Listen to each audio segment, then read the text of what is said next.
Hi there, and welcome to Braving the Brightside. I'm your host, Dan Bradley, and today's episode is a little different. Well, because it's about me. Before I start interviewing other people about their stories, their struggles, their bright sides, I figured I should probably introduce myself first. Let you hear the voice behind the mic, the trauma behind the jokes, and the guy who actually thought, you know what this world needs? Yet another podcast. Luckily, I'm not doing this alone. My good friend F. Woods is here to flip the script and interview me. Because apparently talking about myself is easier when someone else is holding the mic and calling me out ever so gently. We're going to talk about sobriety, second chances, grief, growth, and why I created this show in the first place. It's honest, it's a little messy, and it's the most personal thing I've put out into this world in a very long time. So thanks for being here, really. Let's brave the bright side together, even if we trip over a few emotional landmines on the way. So without further ado, I'm going to introduce to you my good friend, F. Woods. Hey, folks. It's a pleasure to be here. Dan, thank you for having me here. Listen, man, thanks for helping me out with this. Yeah, absolutely. I appreciate that. So I understand the reflex of like, well, yeah, I want everybody to know who I am. Otherwise, why are they listening to this? But so, yeah. Dan asked me to do the music for this thing a couple months ago, and I jumped at it because he told me the premise, and I've been through some stuff myself, and just the past 10 years have been a touch trifling, to borrow a phrase. But no, it's I do get the reflex of wanting everybody to know who you are, but not wanting to interview yourself because it would be funny, but yeah, it's a little weird to kick things off. Agreed. So yeah, I appreciate you inviting me to help you out with this thing. It's a pleasure and a privilege. Yeah, for sure. Yeah. So Dan, as the Woods, as the first guest of your own podcast, what brings you here? So the idea of braving the bright side kind of popped in my head a little over a year ago. The name resonated with me because it seems like, especially nowadays, it's easy to be angry, to be vengeful, to blame, to point fingers, to just not even just live, but just kind of survive and go with the flow of hate that seems to be kind of coursing through. Not everywhere, but like focus on the negative. Correct. Because it's just so prevalent lately. And when you're in the shit, you kind of tend to look for the shit, and you want to find it because you're in it and you just are fine just being that way. So sometimes when you want to be the light in a room full of darkness, it almost takes more guts and more strength and more energy to be that light when it's a lot easier to just jump into the darkness with everybody else. And a lot of times it seems like it's just more of a battle. And sometimes it feels like you're the only one really fighting for that light. So that was the general idea at first. And so that idea was born, and I kind of sat on that for a little bit. And I said, okay, well, what exactly does that mean? And then, through telling my own story, there was more people out there than I realized that could identify with that story and appreciated it. So then the podcast then kind of became an idea of showcasing stories that could really help people, showcasing in a couple of different ways. One that could help, these stories that can help the people out there that are going through it, that need to hear it when it seems like there is nowhere else to go, to hear stories where they can resonate with and realize that there's still a fighting chance. There's always a fighting chance. But then also the guests that I'll have on week to week, giving them a chance to tell their story and to really showcase their bravery in everything they've come from. And, it says Braving the Brightside with Dan Bradley is the podcast name, but honestly, the star of the podcast is going to be the guest. I'm just kind of a vehicle. I'm a middleman. I'm throwing the alley-oop to them and letting these people tell their story and the story of their battles and what that meant for them and how brutal it was being in the bottom, being in the darkness, being in the shit, and then what it felt like to kind of claw out of that, what it took to fight out of that, and then what their life feels like now on the other side of it. For sure. Yeah, that is actually exactly why I took this challenge of writing the music for it, because that's something that I want to do. That's something I've been developing over the past few years of scoring things, doing theme songs. I've done this a couple times in the past, but then you pitched me this premise, which really hit home, because I didn't struggle with addiction, but with depression, and that is rough. Yeah. It's rough. Yeah. It's been all my life. And so, I developed a sense of humor, which is masking, for me anyway. And, I can see this in other people, and other people can see it in me. I feel like we kind of were drawn to each other, like in our circles, we kind of cling to each other. And so, yeah, I heard this premise and thought, no, I identify with that show. I would be a listener. And so here we are, doing the first episode, and I'm like, yeah, all right, this feels great. It's natural. Yeah. We've always had good conversations anyway. But you're also one of the funniest people I've ever met. Oh, thanks. And Dan does stand up. He's a hell of a cook, which is how we met. We used to work in restaurants together. Yep. And the first day that Dan used to work as a line cook. That was your title, right? That was my right exquisite title, line cook. But so it was an open kitchen restaurant, and I remember my first day walking in, just nervous. I hadn't done restaurants in a while, and I was like, I wanted to be a server, but I had to start as a server assistant. But I walked in, and all I could hear was somebody whistling as loudly as they could. I'm like, where is that coming from? This place is huge, but it echoes a lot in there. And I was like, what is that I'm hearing? And so I got closer to the back where I had to go clock in, and I'm like, oh, it's that guy over there. He's whistling. What is he whistling? Is that the Jurassic Park theme song? Yes. Which was it's heavy in your rotation back in the day. It's currently going through my head right now. Yeah, me too. Most times than not. And most of you are also probably thinking it right now too. You're welcome. We can't play it. But anyway, all that said, thanks for having me. Now, I'd like to, you talked about all of these, you talked about getting to this arrival at Braving the Brightside because of your struggle. What was the struggle? Well, that's a great question, Woods, and I'm glad you asked it, because it's the whole basis of the show. Well, I was sounding it out in my head as I was looking at the page. No, and honestly, it's actually a question that I've asked myself before, and I think on the broader look of it, alcoholism was my main struggle, for sure. Drinking, I loved to drink. But I think there was also a lot of self-doubt, self-confidence, maybe a splash of depression that I wasn't aware of. I also masked with humor. But on the bigger thing, the bigger struggle was definitely alcoholism. And it was a struggle that I didn't even realize, that it had me. It gripped, and which I know is cliche, that a lot of people didn't know I had a problem until till this event happened. For me, I was around it all the time. I just thought it was, a way of life. I thought that's what you do. I grew up in Wildwood Crest on an island. You were a kid when you first saw it, or started drinking? No, I actually started when I was 12 or 13, which I feel like is late for Irish Catholic. So, and that's nothing against the island life of Wildwood Crest. This isn't me talking shit on Wildwood Crest. No, it's Irish Catholic. Yeah, exactly.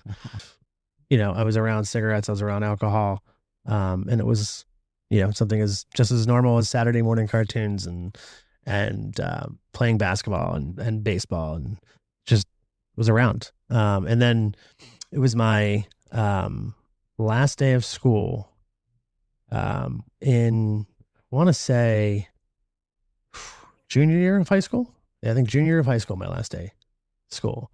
I was in the shower, and my younger sister started punching the bathroom door. And I just took it as April, I'm going to get out of the shower in a minute. We have plenty of time. Leave me alone.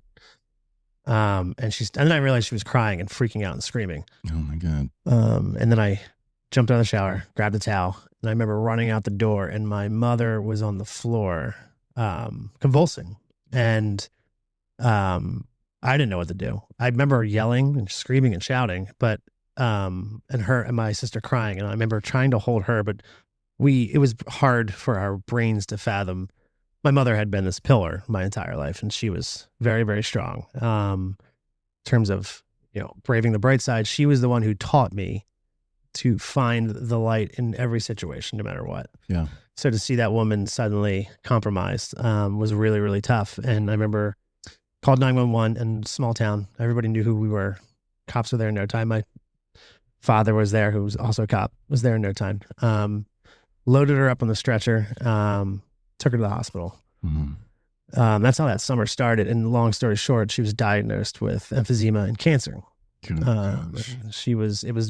By then it had riddled her body.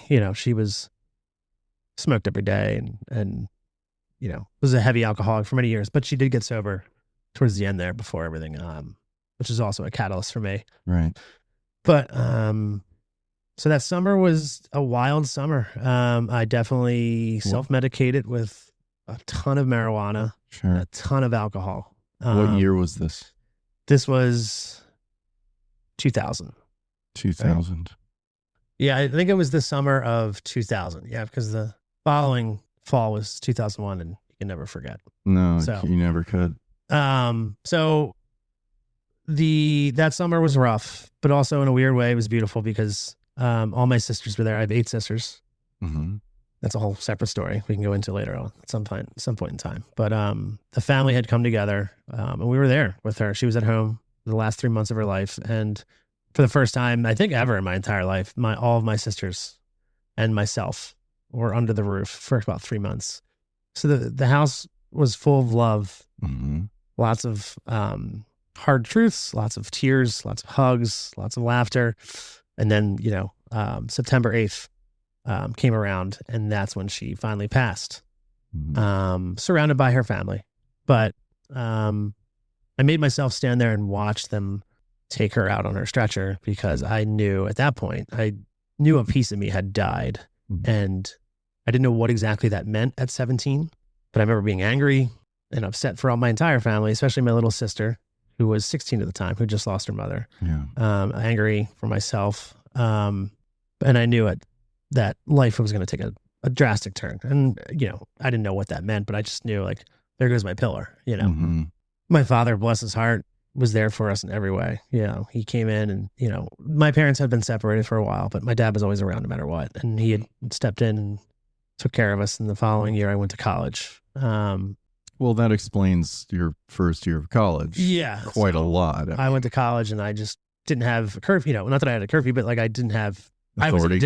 I was in Philly. I wasn't in Wildwood anymore. There was no rules. So I was smoking anything I could smoke and dropping any kind of acid I can get, eating any kind of mushroom I can get, and then drinking anything I can get. And, lo and behold, I just didn't really excel very well there. Not that the Art Institute was a fantastic organization to begin with, a fantastic college, but it's a pillar of the community, my friend. It's a pillar of something. That's for sure. But so, long story short, I didn't do great there, and I ended up dropping out. And I actually ended up dropping out and then not telling anybody I dropped out. So I was still in Philly for about a year after I dropped out, and then just pretending to go, which is a wild concept looking back on it now. So my roommates, my 2 roommates, Tom and Justin, they would leave for class. I'm like, yeah, definitely. I'm gonna go to class too. Then I would just walk out with a backpack. And then just forgot something real quick. I wouldn't even do that. I would just wander around the city. And I was like, all right, I guess I'll grab a beer somewhere or something, or hang out at Barnes and Nobles for a couple hours, or I would just head back. Yeah, I would just like circle the block and then head back and play PlayStation for a little bit, and then be like, yeah, I got done class early. So, long story short, you can't survive off that lie. It's got I ran out of money. I ran out of my consciousness weighed on me, and my own father didn't even know that, so I had to complain to my dad, and he was understandably upset. I was like, all right, well, I'm going to move back in with you then, which is always a great idea. So I moved back down to Jersey after a failed attempt in Philly. And then, long story short with that one is being back in Jersey, especially during the winter, all there is to do is just alcohol, drugs. Yeah. What part of New Jersey? It was Wildwood Crest, New Jersey. That's right. The southest of South Jersey's. Okay. Yeah. Great town. Love it. But, And I've been to Wildwood in the winter. And it at basically September, it dies, right? Or October. Yeah. For sure. And, when you're bored, you find nothing good comes from that. Long story short, I ended up working at a Wawa gas station, working the midnight shift. So that consisted of 11 p.m. to 7 a.m. I was drinking and smoking at the gas station, pumping gas. And going nowhere very quickly. Sure. Then my older sister, pretty much who lived up here in media, she's like, all right, we got to get you out of here. She sensed that I was just spiraling and pulled me up to media, which I'm forever grateful for because for obvious reasons. Well, it's America's hometown. Yeah. Right. First fair trade town. Yeah. So then I moved up to media and then it wasn't really, I essentially established my life up here at that point and kept drinking. But again, at this point in time, now I'm a line cook at Iron Hill. Met some of the most dearest, closest friends that I have in my life to this day. Oh yeah, that was a special time. Yeah, it was such a weird cohort. Best case scenario in a way for me because all I had was a work ethic, and luckily that carried me into a restaurant job and carried me in the restaurant job. Well, it also made you a fantastic cook and chef. For sure, like you graduated from cook. And I've eaten your food many times. Thank you. In fact, thank you for eating that. But yeah, the restaurant job was huge for me. It really shaped like my life, my work ethic. And I eventually grew into a chef, thanks to a lot of people that helped push me in that direction. But then underneath all of that, I was still drinking. But we all were drinking, and in the restaurant industry specifically, that's just kind of what you did. And it's a lifestyle for sure. And it was very much like, I've written about it before on a blog that I had a while ago, but, I feel like the rise of rock star chefs on TV was kind of hitting at that point in time with like Top Chef, Beat Bobby Flay, and, the Food Network was kind of throwing out all these crazy shows.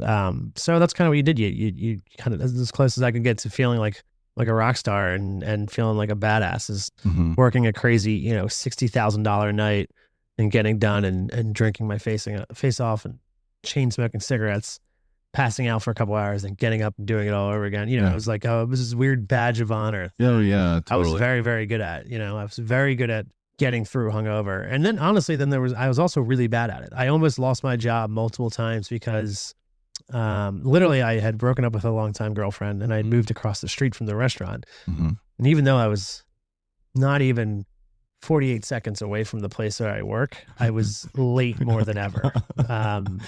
You set your alarm for 10 minutes before your shift. I was passing out before I even set an alarm. Oh yeah. I didn't even have a bed. I was just sleeping on the floor. Oh, but a good friend of mine would have to break into my apartment and kick me, wake me up and get me to go to work. Like, oh, Dan's not here again. So there were signs very early on that it was catching up to me. But also, again, I was like, well, that's just what we do. We just drink. That's no big deal. That's kind of what we do. In this moment, you're not thinking that there might be a little depression buried under there? Yeah. You're not. Sure. You are or you're not? Oh, I'm not at all. No. At the time. At this point, and at this point, it's not often that I think about drowned any memory of my mother in whiskey and washed it away. I've drowned any kind of forward progress in terms of really trying to discover who I wanted to be. Now I'm just, I've got a paying job. I've got some good friends. I can hang out and go to bed, get up, hang out, and do the same thing, go to work. And as broke as times were in our 20s, there was always beer. There was always weed. There was always something. And it was cigarettes. And it was a good time. Don't get me wrong. Like it was a phenomenal time at times. Like there were some really good times there. And again, through those long drunken nights, formed some real bonds, bond. You know what I mean? Real friendships, real, like I said, bonds. But whereas some people started kind of easing up a little bit, I kept my foot on the pedal for sure. I was just really good at keeping it together. I was really good at just being like, nope, this is fun. Through multiple relationships that had fallen apart, and I would blame it for whatever other, but honestly, the relationships would fall apart because I would let them fall apart and I would become a mess, emotionally and physically. So again, I was just bulldozing through life. One can at a time. Yeah, for sure. Sure. Yeah. I was able to live my life relatively unaffected by alcohol on a major way until I want to say 2012. That is when I got a DUI. So I was driving back from work after a bunch of beers and drinks, and got my first DUI. That's right. I said first. It's always a good foreshadowing. It's always a good way to start that off. Got a DUI. Sucked. Did you? Ashamed. Did they take you in overnight, or was it like? No, luckily they brought me in. And I should have been arrested, obviously. I was not in any shape to drive, and fingerprinted me. And then my girlfriend at the time had to pick me up. My now wife. She picked me up, and it was awful. It was rough. Didn't take it as a sign. Just thought, well, I got nabbed. How did nobody else get? None of my other friends have a DUI. How do I? It was wrong because I got caught. Right. Exactly. I can't believe I got caught. So, then I remember on my last day when I was about to be finally done with my first DUI, I got a second DUI. Yeah. Yeah. Some real Disney Channel shit. And again, this one, obviously, as a second DUI, was pretty substantial. Because it's exponentially worse. Much worse. It was brutal. It was really brutal. I lost my license for over 5 years. Oh my God. I didn't know that. Yeah. I tend to, anytime I do something wrong, maybe it's a self-coping mechanism as well. But I tend to spiral and self-shame. So I thought to myself, I'm not going to get a lawyer. I'm just going to get a public defender. I deserve anything that happens to me. Mistake looking back on it. Always get a lawyer, folks. Anything happens, just get a lawyer. Can't stress that enough. Always get a lawyer. All right, go on.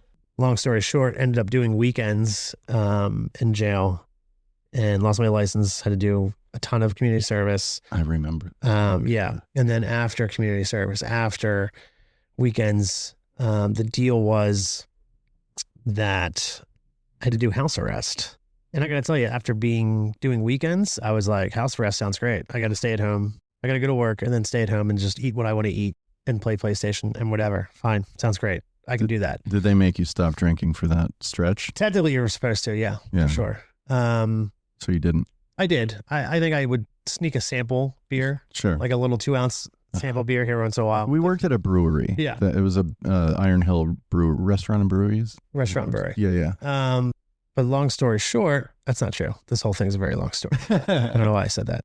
So I got done everything that I needed to get done in terms of community service, doing weekends, paying fines, doing the classes. All I had left was house arrest. Again, I looked at that as easy work. That's the easiest one of all of them. I just stay at home. So the way house arrest works, the way house arrest usually goes is you get a landline set up in your house, apartment, whatever. And then they hook up a mechanism to this landline that signals to the parole office that you got home. So what that means is they know exactly when you're home, and when you leave, they know when you're not home, and that's it. So you give them your work schedule. They look at that work schedule, so it makes sense. 8 a.m. to 4 p.m., I'm not there. You have 5 minutes, well, however long, to get back to your place, and that signal needs to go off saying you're back home. Otherwise, they're going to be like, what happened? So you're going to get phone calls like, hey, Correct. Why aren't you at home? Correct. Right. So long story short, Verizon did not hook up a landline in time. For whatever reason, they just dropped the ball on that. It's so unlike them. My goodness. So I had to get like an old school ankle monitor where they are able to track you 24/7. Right. So they knew exactly where I was 24/7. But again, I wasn't worried about it because I knew I wasn't doing anything wrong. Right. I was like, I'm not, just go to work. I'm going home. One night, we were working at the restaurant. I was cooking, and we got news. One of the kids that I had trained on barback, he was a cop in Upper Darby, was shot and killed by his ex-girlfriend. Yeah. She was psychotic and showed up at his doorstep with a shotgun, shot and killed him. Devastating. The whole restaurant loved this kid. He was honestly one of the nicest human beings I ever met in my entire life. And just like that, he was snubbed out for no reason. Yeah. So we were all obviously devastated. And I got done work, I think, about an hour early because, I was beside myself. And I got done work. And before I walked home, there was a bunch of people across the street at a bar from Iron Hill. And so I didn't go in the bar. I just sat outside, chain smoked some cigarettes, cried my eyes out with a bunch of people, then looked at the time and said, okay, I got to go home, unfortunately. I'll see you guys later. And I walked home. 2 days later, I had to go see my probation officer. And when you go to see your probation officer, especially like a low risk like I was, it was very straightforward. The whole thing lasts 2 minutes. Any please contact, any change of address, you still work in the same place, yada, yada, yada, yada. Sure. Yes, no, blah, blah, blah. All right, great. See you in 2 months. I said, sounds good. Walked out and left, got a phone call saying, hey, can you actually come back? And I said, I was just there. I don't understand. They're like, yeah, we just need to ask you a couple more questions. So right away, my stomach drops. I know something bad's happening. So reluctantly, I have to walk back in there, and I go all the way to the back to the head of the parole office there, which is never a good sign. It's this woman, this blonde-haired woman. And she sits me down, and she pretty much says, look, we watched your activity the other night. It looks like you went to the bar across the street from Iron Hill. And I explained the situation to her about what happened. And that you didn't go in. You right. were just, right. And I said, look, we lost a good friend of ours tragically that night. We all found out. I just went and cried out front, offered my condolences, just kind of wanted to be in it with everybody else. And she actually knew him. Oh, really? She knew him as well. Huh. So we actually both ended up crying again and talking about him for like 15 minutes about how great of a person he was and how much we missed him and how awful it was. And then she out of nowhere very much hit me with, okay, well, I'm going to have you pee in a cup and I'm going to send this cup to the lab, and the lab will be able to tell if you had any alcohol in your system over the past 48 hours. And if you have even an ounce of alcohol in your system, I am going to send you upstate for at least a year. Now, looking back on that, it's all BS. There's no way to do that. There's no, that's just, she was trying to scare me, and it worked. So immediately I started panicking and freaking out. Had you had a drop of alcohol in the past 48? Okay. No. Well, good. And then I said to them, I was thinking in my head, I was like, oh my God, did I have a sample of beer? Did I do? I was like, no, I didn't. I wasn't, I was close to the end at that point. So I wasn't taking any chances. Sure. And, I just was thinking about it, and I was like, oh my God, I made chili for Philly's opening day. And I said to him, I said, look, here's the deal. I was like, I made chili. I put a bunch of porter beer in it as a special for Iron Hill. And I ran it that day, but I had like 2 bowls of that. But I was like, I didn't cook the alcohol from the chili. I just poured it in there. Does that count? And she looks right past me and she goes, did you get that? And there was 2 cops behind me. Oh. And they're like, yep, got it. And I turned around, I'm like, what? And they just snipped the bracelet off and then put me in handcuffs in one slow motion. So I wasn't getting out of there at all from the moment I walked in there. That's good chili too. It was really good chili. My God. Not worth jail. No. Not at all, honestly. So they slammed on the desk, they handcuffed me, and at this point I knew I was screwed. So I'm screaming at the lady. I'm like, I'm planning a wedding. I'm in the middle of a promotion. I'm trying to move. You're ruining my life. And she looked at me. She said, well, you obviously have a drinking problem. Probably shouldn't be working at a brewery. Take him away. Wow. So then I was in jail for about 30 days. Yeah. George W. Hill. It was rough. It was obviously super rough. The worst thing about jail is how boring it was. Really? Honestly, the food was not great, but it was super boring. It's just, I'm so sick of playing cards. I'll never play cards again. No. Thanks to jail. Jail ruined cards. Take that for what it's worth. Goodness. Yeah, it's awful. So I lost a month of my life in jail over, again, I looked at it as like, this woman just ruined my life, just put me in jail. But really, I also had to look at, I had put myself in that position no matter what. Sure. I had put myself in those crosshairs. And I was not taking responsibility for my actions. And once I got out 30 days later, the first thing I did was I got a pack of cigarettes, went to a bar, slammed some shots and drank some beers. Yeah. And I was finally out, and then talking about how I got screwed over. Now, it's not an ideal situation. I do feel like it's kind of bum rushed, but at the end of the day, I have to take responsibility for being in that position. You know what I mean? Still didn't take it as a wake-up call for my drinking at all. No. So you continue on this path. You're still cooking. You're still a rising star in the chef community. You are killing it, frankly, but continuing your pace. Yeah. Correct? Yeah, for sure. Okay. So you had told me on the phone when you called me to do this, and some time had passed since we had seen each other.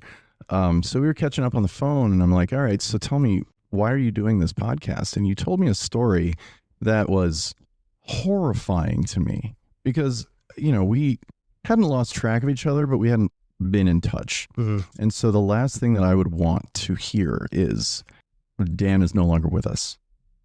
I already lost a Dan. That was horrific. That's why I don't remember 2012. But you had a wake-up call. For real this time. Yeah, it was a major wake-up call. What happened?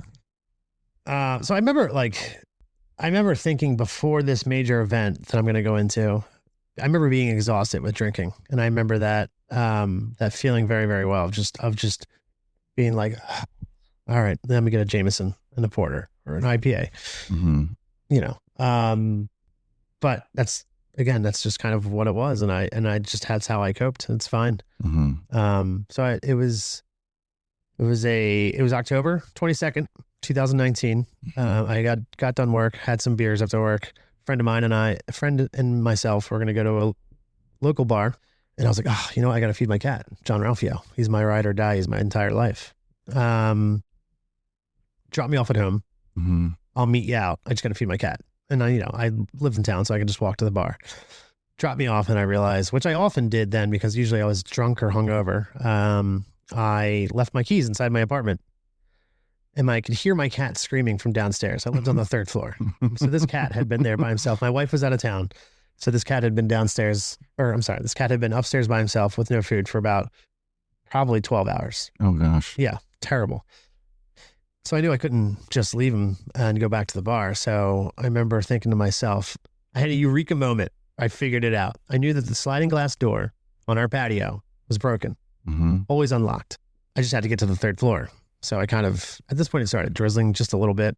And I remember walking around back and I found a ladder and I was like, oh, perfect. This is great. Dragged that ladder to the side of the building, propped up against the wall. Started climbing that ladder, and then I'd kind of stepped over to my downstairs neighbor's deck, which was directly under our deck. So their deck was about 25 feet off the ground. Ours is about 60 to 70 feet off the ground, I think it was. 60 to 70 feet? 70 feet, yeah.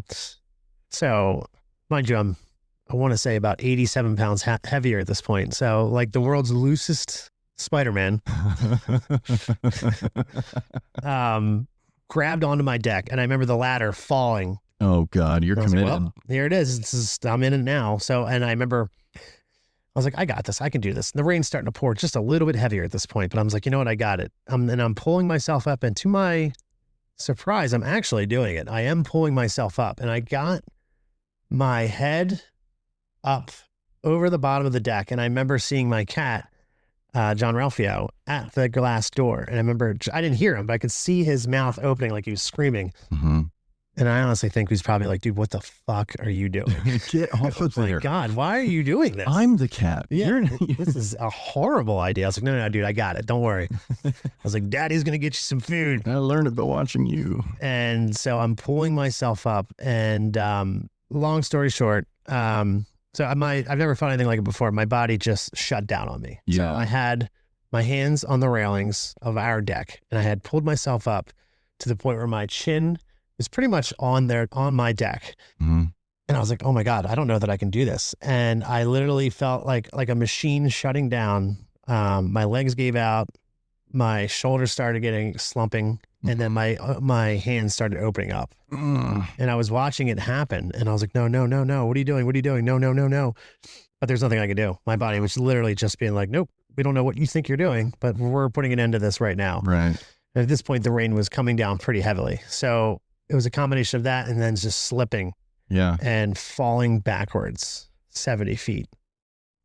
You fell to the ground itself. Correct. Okay. Yeah. So I feel like I've had a couple of these in my life, but I had a eureka moment of, I had that moment where I was in the air staring up at the night sky. And I'll never forget. I remember exactly what that night sky looked like. I could see the moon ever so slightly, the rain hitting me directly in the face, and the thoughts going through my head. I fell for, maybe a second, split second, but it felt like I was up there for 2 minutes. And I remember feeling the breeze. I remember every inch of my body feeling every inch of that world. Yeah. because I knew the world that I was going to come crashing down to was going to be wildly different. And I remember thinking, if I survive this, nothing will be the same. I don't know what's going to happen with my job. I don't know what's going to happen with my marriage. I don't know what's going to happen with me, my body, my brain. I don't know what's going to happen with anything, but I just knew that this is a massive moment in my life. Yeah. And, you know, to quote Arrested Development, I've made a huge mistake. And I should never admit to making a mistake. I went crashing down. And I remember I landed on my left side. Okay. I landed right on my left side and felt a hard and heard a hard crunch. And I laid there and I was like, okay, well, I can still open my eyes. I can still breathe. Mm-hmm. Maybe this isn't so bad. Not knowing I was in shock. I don't know how long I was laying there either. I think I actually ended up passing out. Yeah. Tried to sit up. And then when I tried to lift my left arm, it felt like it was full of jelly beans. And I was like, oh, this isn't good at all. So I called my buddy and I said, hey. You could use your other arm? My right arm. I found my phone. Oh. It was fine. Yeah.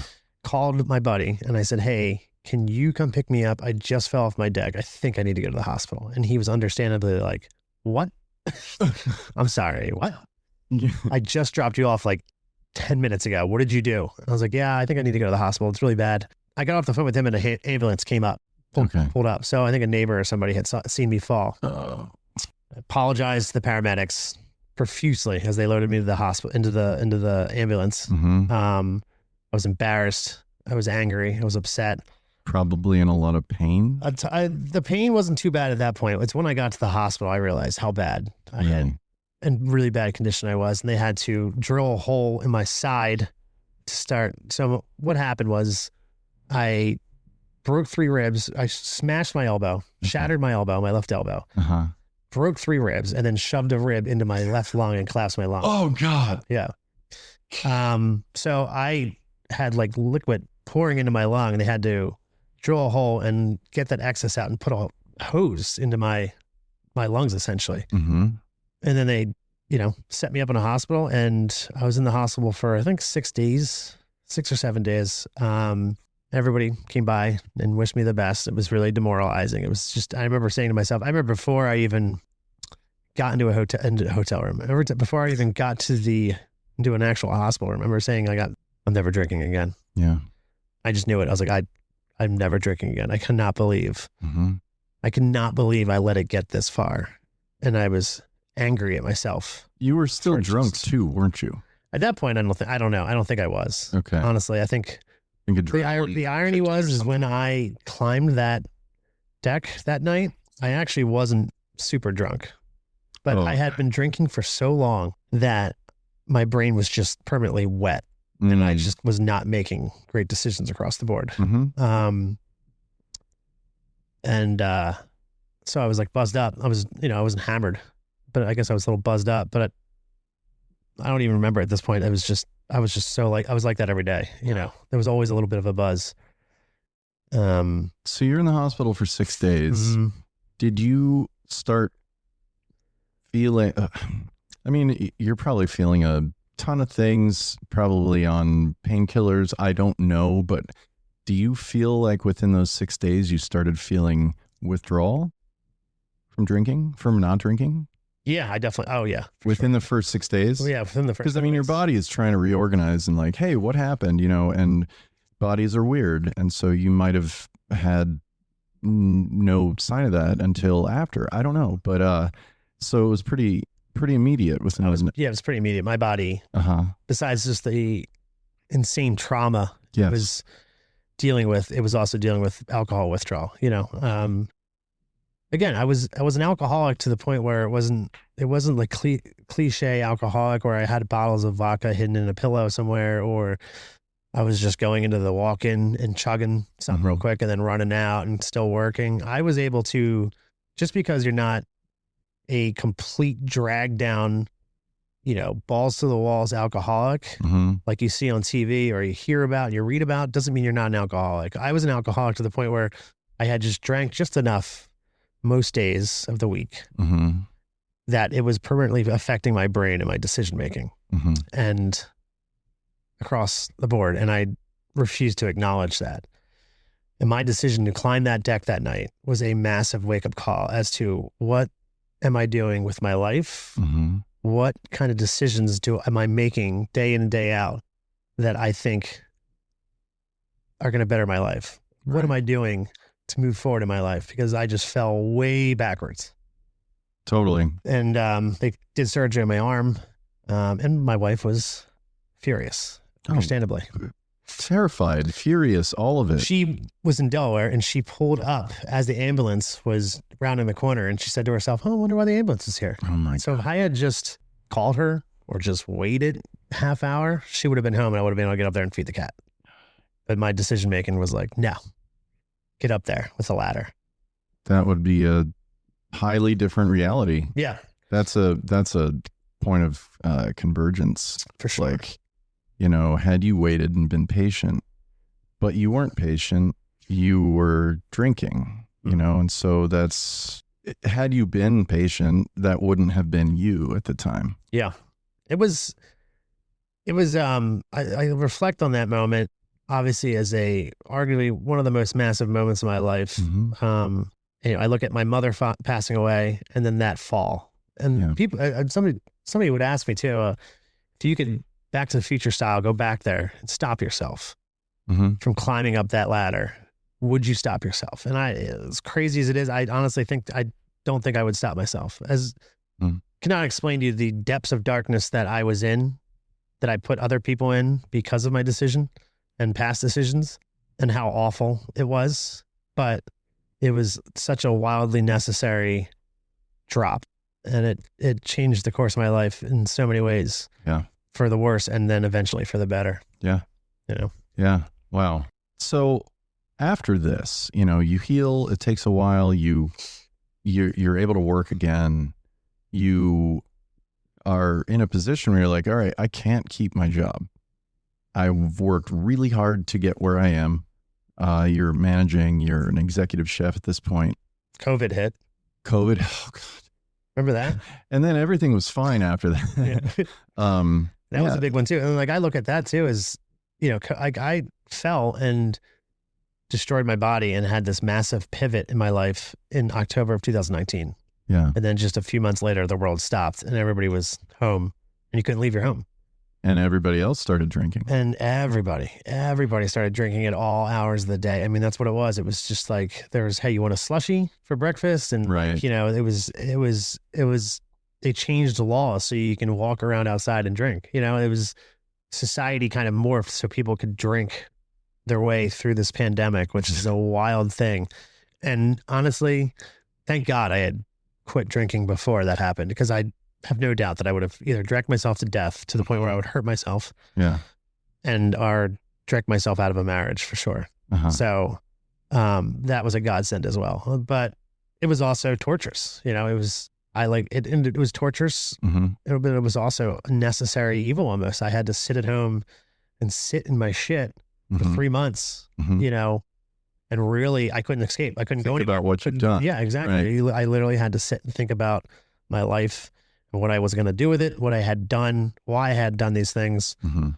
And there was no escaping it. I had to sit on my couch and face it. My brother calls it the grand pause. That's a great name for it. Somebody pushed the pause button and forgot until July. Yeah. Oh, shit. Press play. I sat on my ass for 4 months. Yeah. And I had just quit my job to start doing art department stuff. And I had jobs lined up. Yeah. And, you know, Friday the 13th, March 2020, was the scariest Friday the 13th I've ever endured. That was the last day of my 9-to-5 job. And it was a good job. I made ice cream. For Weckerly's Ice Cream in Philadelphia. And I'm friends with the family. Wonderful. They pulled me out of a dark place because I was, you know, I was like, what do I do with my life? You know, I also didn't go to college. I mean, I went for a short time. I released myself. And then later I went to tech school, which I didn't end up using professionally. So I'm like, all right, what do I do? Like, I'm a big boy now. I need big boy money. And I couldn't figure out how to do that. So I was doing corporate audiovisual. You know, I was the guy at the conference where some lawyer's prattling on about whatever. Right. And I was the guy who, whenever you'd hear a mic feedback, everybody would look at me with dagger eyes, dagging me, like, hey, this is your fault. I'm like, no, actually, you put your hand over the mic. Right. What do you think is going to happen? Right. And, like, hold the mic to your face. It's not a magic wand, Anyway, that job really drove me into the ground. I hated it so much. I had a breakdown after work one night, and I was talking to my wife, what am I going to do? And she looked at me in the eye and said, tonight, you're having a moment. You need to rest. So let's just, we'll table this until tomorrow. But then that next day, she said, we can get you out of that.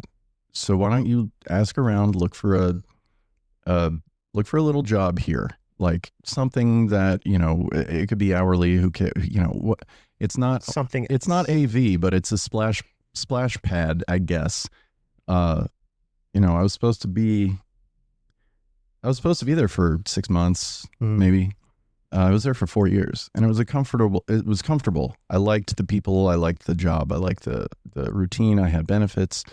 But eventually, I was convinced by my brother, Tim Stevens, who is also an Iron Hill alum, who became a production designer about 15 years ago. And he kept saying, Woods, you've got a skill set that would lend itself to art department stuff. And I didn't understand. I didn't need formal art training. Like I don't sketch, I don't, whatever, but that doesn't matter. I could, start as a PA and work my way up, which is what happened. But I was miserable until that happened. And so I took the leap. My wife and I managed to squeeze in a quick trip to Puerto Rico because she really needed a break. She had a very abusive job. Yeah. And so, we managed to sneak out of the main 50 states for just a week. And we went to Puerto Rico, which is America, everybody. We rented a car. We drove around the whole island, but it happened to be after their earthquake in 2019. And they were getting some real aftershock earthquakes. So we're like, all right, we won't go to that part of the island. They don't need some tourist getting in their way as they try to, get their lives back and rebuild. So anyway, we ended up on the beach celebrating, just like, I can't believe we're here. It was at sunset. We had coconut drinks in our hands, and I turned to her and I said, what if I quit my job in a month?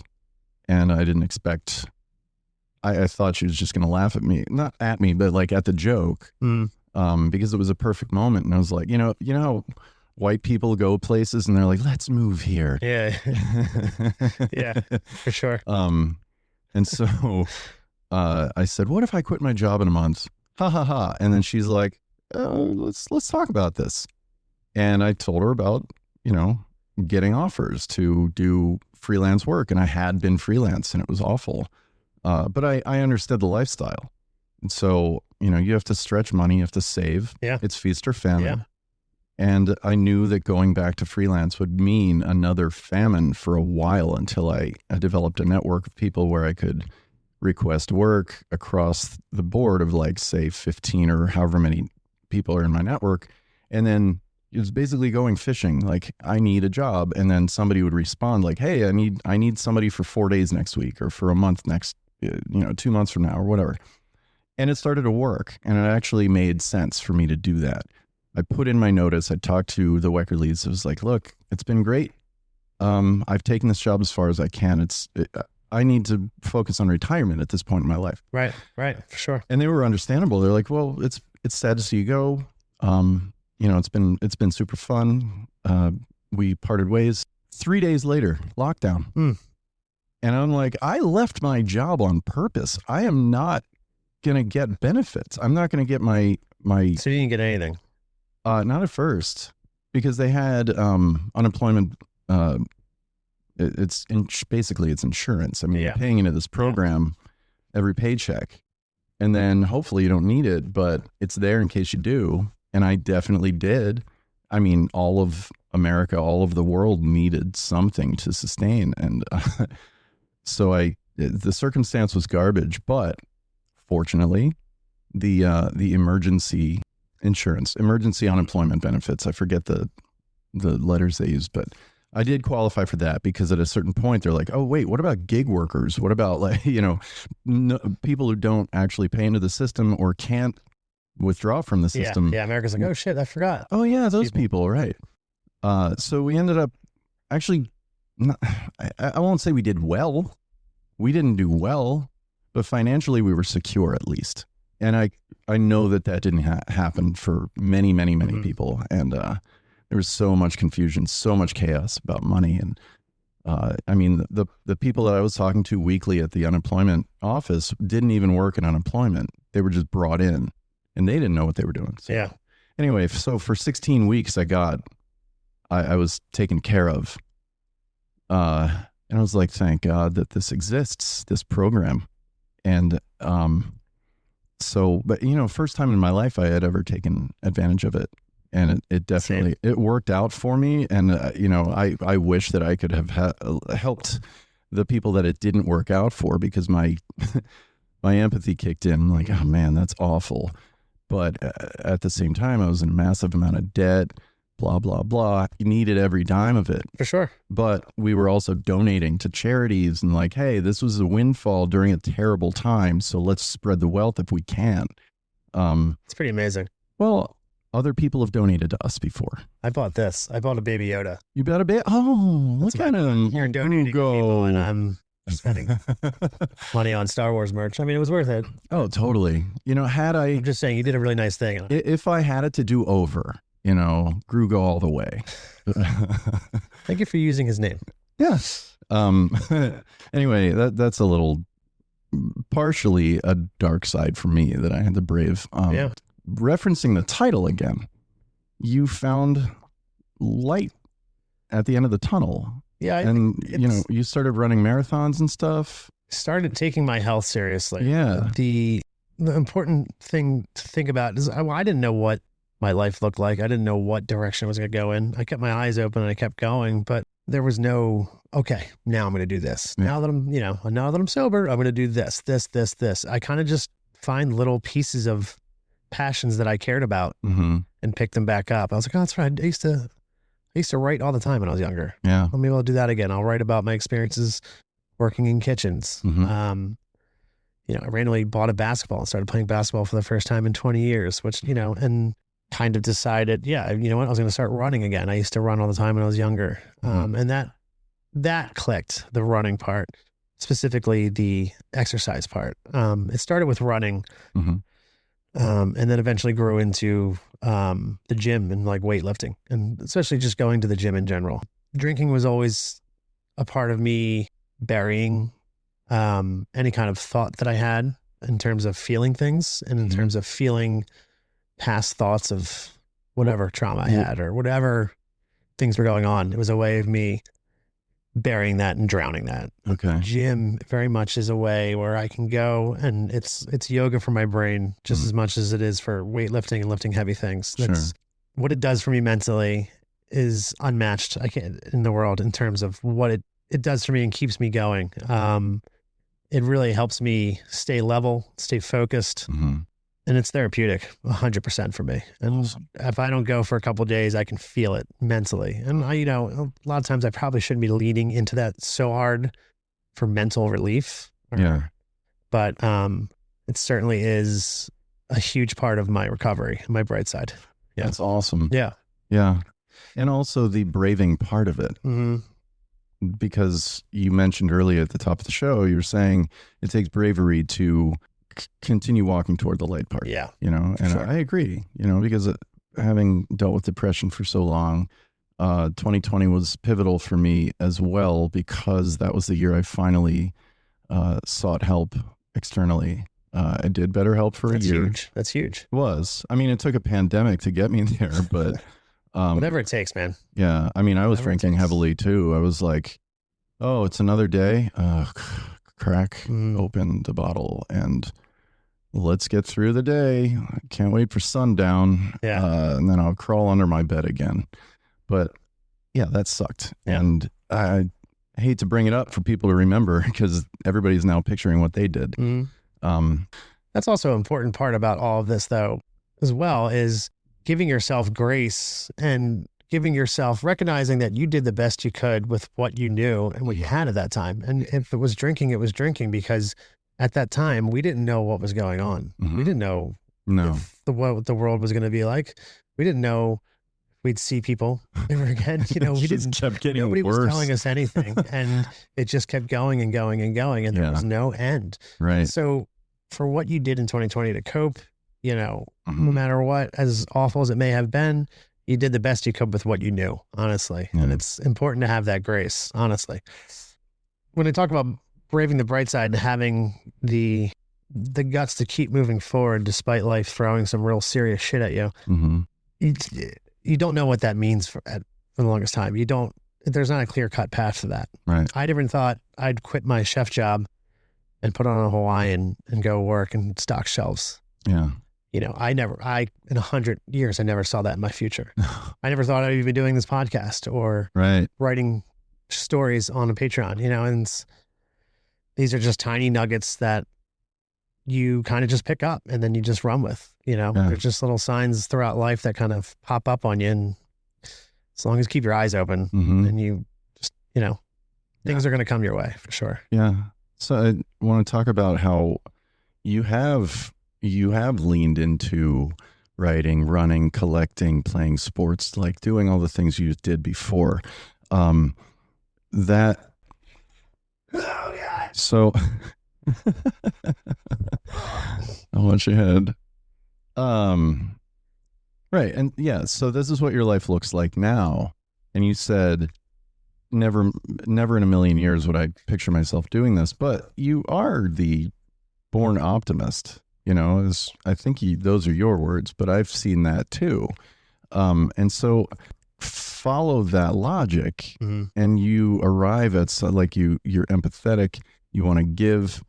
That's part of why you're a chef. If I have anything to say about it, is because you want to provide a good experience for people. Yeah, for sure. Right. And so all that together is an equation for Braving the Brightside. Yeah. So you've got it right here. What's something you've learned about yourself through it all? I think you touched on a lot of that, but is there any one thing you wanted to land on? I think I wrote that question. I don't know why I'm caught so off guard by that. I guess one thing that I learned was how to not shy away from empathy, and how empathy itself can really lead you into beautiful situations. 100%. It can lead you into, the light, honestly. Mhm. If you have care for people and animals and just situations in general, and if you open your heart Mhm. and take the extra time to make sure people are okay and look out for your fellow human, Mhm. the light will find you. The life will find you, and you will be directed Mhm. into a path, that you may not see coming at all. I know I didn't, but as long as I don't know, it sounds cliche, but as long as you open your heart and you are a good human, and you look out for your fellow human, Mhm. I think you'd be surprised where life will take you. Yeah. Well, 100%. to quote Jeff Goldblum in Jurassic Park, Love it already. life finds a way. Mm. Life finds a way. Finds a way. One of the other things I'm hoping to put out there with this podcast is that this can be a support system for anybody who's going through it. Attached will be an email, the profile, Mhm. also the podcast Instagram page. Message me on there. Anybody who is going through it, who just needs someone to talk to, or just wants to chat, or just ask any questions about some major life things. I'm not in any way licensed to help anybody. I'm just a human being that's willing to hear you out if you're going through it. My ear's always open for somebody who wants to talk. Love it. And that's what, that's part of what this podcast is for Yeah. for sure. Do you have a practice that you do every day? When I started doing therapy, I have my psychologist is a neuroscientist, and he's taught me all about the functioning of the brain itself. Not my mind. Yes, my mind, but also just how my brain fires, how my electricity happens. And it's weird to think about, but just breathing there's a breathing practice where you breathe in for 4, you hold it for 8, or no, you hold it for 7, you breathe out for 8. And I do that daily, not as much as I used to. I used to do it twice a day for 5 minutes at a time, and it centered me a lot. And so that is great. A practice for me. Do you have anything, a mantra, anything like that? And maybe it's just playing basketball. Yeah, honestly, it's I kiss my cat on the lips, and I tell him I love him, but nothing in terms of daily, unfortunately, besides my animals. Right. Yeah. Well, I think you're killing it, dude. Thanks, man. You look healthier. You sound healthier. It was great to hear your voice on the phone 6 months ago. Yeah. Just like, whoa, this guy. I always loved you. I always found you to be hilarious and just very free with your love. You broadcast it. It's not just like one person in the crowd. No, you broadcast the love to the entire crowd. Very obnoxious about it. Yeah, totally. Yeah. I mean, especially if you don't want it. Well, that's amazing, dude. Quite a story. You've dodged a few bullets in your life. Yeah, I've dodged a few bullets. I've taken a few bullets. Yeah. Tell me about that. Practicing my NPR. That's pretty good. Yeah, no, there certainly isn't the worst story. I find creativity to be very therapeutic for me. When I'm not absolutely inundated with work, I'm currently working on a film that's just taking pretty much all of my energy. Yeah. I happen to be home for a weekend and doing this, which is such a great pivot for me. Yeah. But I write music every day. I play guitar every day, and that keeps me sane. It's important for people to find any kind of small passion, whether even something as playing guitar like you, or writing, or even just collecting your favorite hats or something like that. You have to have a passion of any kind of sort in your daily life. Sure. To make sure this world grows increasingly crowded, loud, confusing, artificial. And it's important for you to still feel things. And passion is one of the things you still need to feel every single day. It's important. Your job is not your identity. Your job is your job. So it's important that when you leave your job, you are able to settle into your true self of what you love. And that could even just be watching your favorite Jeopardy every single day while you have your favorite dinner. Something as simple as that. That's a simple joy that no one can take from you, and no one should take from you.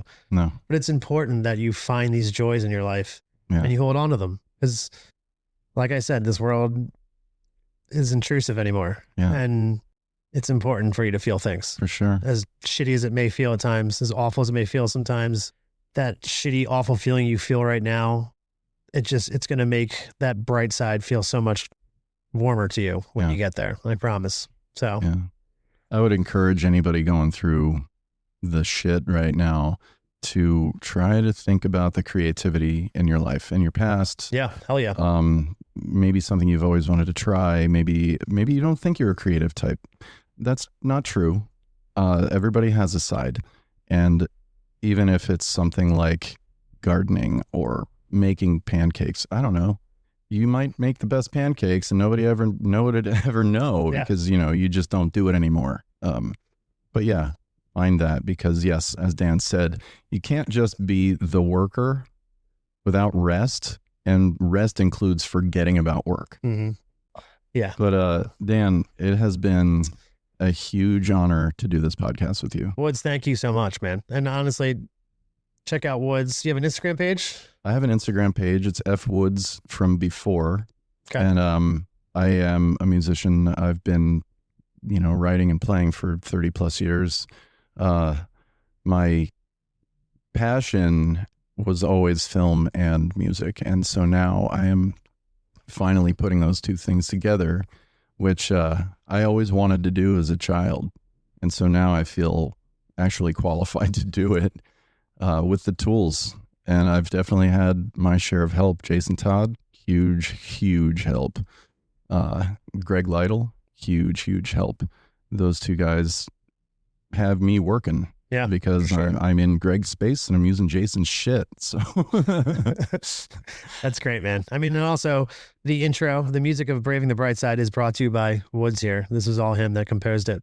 So it's it's a beautiful fun work, project, man. Yeah, it was beautiful. And honestly, I can't thank you enough for being a part of this with me. So wouldn't have happened without you, honestly. I mean that. Love you, dude. Love you too, buddy.